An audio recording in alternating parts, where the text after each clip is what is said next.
Sen gelecek misin? Nihat'ı ara, Nihat hemen hazır. 4 lira bir şey.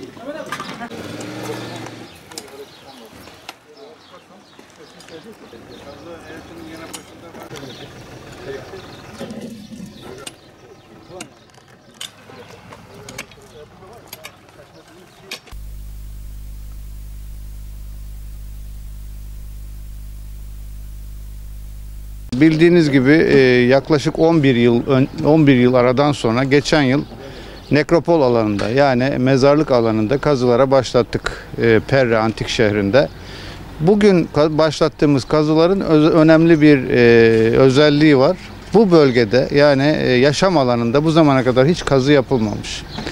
İlk kez bugün burada başlatıyoruz. İnşallah bu sene arkada gördüğünüz Roma Çeşmesi'nin arkasındaki kente ait, o döneme ait tarihsel yapıları çıkaracağız ve turizmin hizmetine sunacağız. Adıyaman turizminin hizmetine sunacağız. Para konusunda herhangi bir ödenek sıkıntımız yoktur kazı konusunda. Hatta acele olsun diye pazarlık usulüyle ilk aşamada başlattık işi. Asıl ihalemiz bu ay sonunda veya gelecek ay bitecek. Ve yine Akropol alanında ve bu alanda nekropol alanında kazılarımız devam edecek. Komagene Krallığı'nın 5 büyük kentinde biri olan Pirinanti kentindeyiz. Biliyorsunuz ki 2020 yılında ve daha önceki yıllarda nekropol alanda yani mezarlık alanında kazı yapıyorduk.